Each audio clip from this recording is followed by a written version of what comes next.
Et si je te disais que ce ne sont pas les outils qui font échouer un projet, mais la manière dont on traite les humains qui les portent. Tu peux avoir les meilleurs process, les meilleurs logiciels, les meilleurs indicateurs. Si ton leadership est déshumanisé, ton projet est déjà fragilisé. Dans cette vidéo, je vais te montrer en 3 points comment le leadership humaniste transforme profondément la performance des équipes et la réussite des projets. Reste bien jusqu'à la fin parce que le 3e point change radicalement ta manière de manager et de grandir avec ton équipe. Je suis Arthur Momo, docteur en gestion de projet, ingénieur en génie civil, spécialisé en méthode et planification des projets, coach PNL et producteur de musique de motivation. Nous vivons dans un monde où l'intelligence artificielle prend de plus en plus de la place. Plus que jamais, il devient essentiel d'humaniser nos projets. Et cela commence par notre leadership. À cet effet, je suis auteur de 9 ouvrages sur la performance des projets, le leadership, l'épanouissement personnel et l'influence de la musique sur la réussite. La première chose que je voudrais partager avec toi aujourd'hui, c'est qu'il faut considérer le leadership comme une influence positive. Le leadership n'est pas un titre, ce n'est pas un poste, c'est une influence. Un leader n'obtient pas l'engagement par l'autorité, mais par la cohérence, la confiance et le sens. Dans une approche humaniste, l'influence positive repose sur 3 piliers. La cohérence entre ce que tu dis et ce que tu fais.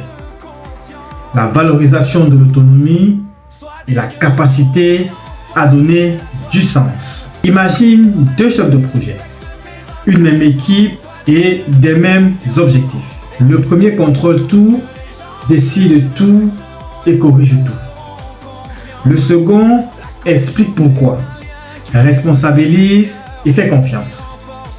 Résultat, le premier obtient de l'obéissance, le second obtient de l'engagement.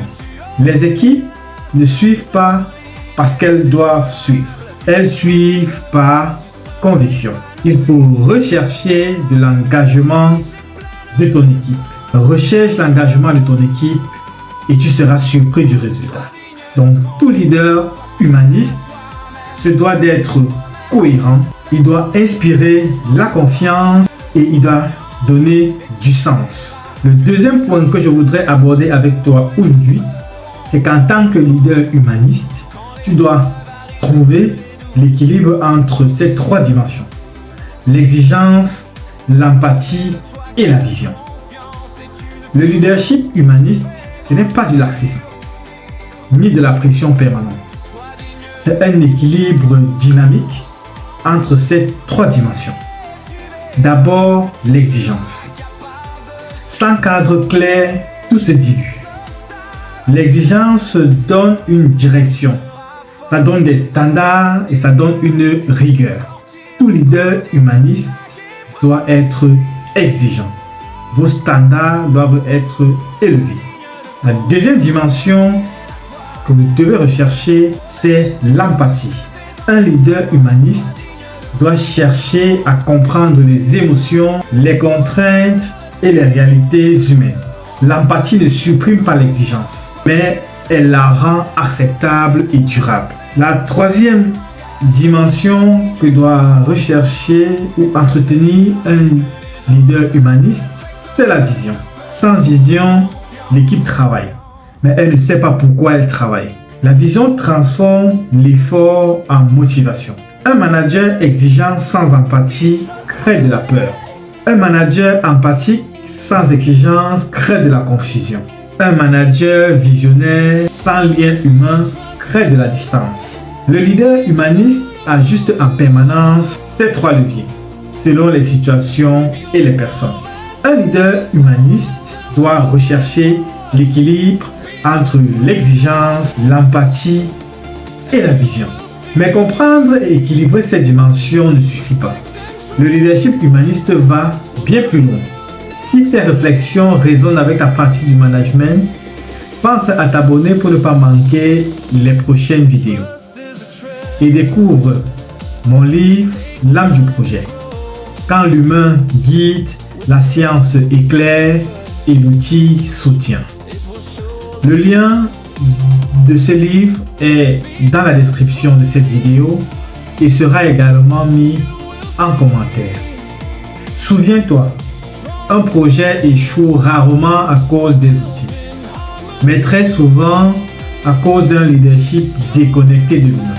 La troisième chose que je voudrais partager avec toi ici, c'est qu'un leader est un catalyseur de croissance. Un leader humaniste n'est pas seulement un pilote, c'est un véritable catalyseur de croissance. Il ne se contente pas d'exploiter les compétences existantes, il révèle le potentiel latent. Son rôle est d'identifier les talents, de créer des opportunités d'apprentissage, d'encourager l'initiative et de transformer l'erreur en apprentissage. Vous savez, dans la plupart des équipes, l'erreur est sanctionnée. On recherche généralement le coupable sans réellement s'interroger sur la source du problème.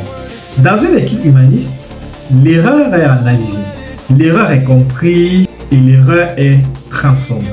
Ce n'est qu'ainsi que l'erreur devient une expérience véritable. Résultat, on a plus d'autonomie, plus d'innovation et plus de responsabilité. L'équipe grandit. Les erreurs font grandir. Mais les erreurs ne font grandir que si elles sont analysées, si elles sont comprises et si elles sont transformées. Alors, deviens le manager facilitateur de croissance. Deviens un leader humaniste. Le manager qui est un facilitateur de croissance crée la réussite de son projet. Le manager devient alors un facilitateur de croissance où la réussite du projet nourrit aussi la croissance individuelle. Le leadership humaniste n'est pas une posture naïve, c'est une posture exigeante.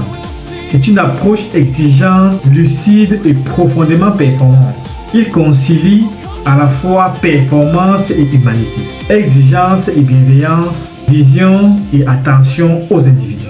En plaçant l'humain au cœur du projet, tu construis des équipes plus engagées, plus résilientes et plus durables. C'est ainsi que l'on passe d'un management de contrôle à un leadership de transformation. Alors, toi qui es manager, directeur, chef de projet, responsable ou tout simplement membre d'une équipe, dis-moi, te reconnais-tu dans un leadership très exigeant? Pratiques-tu surtout de l'empathie ou alors cherches-tu aujourd'hui à équilibrer exigence, empathie et vision? Réponds en commentaire et poursuivons la réflexion. À très bientôt.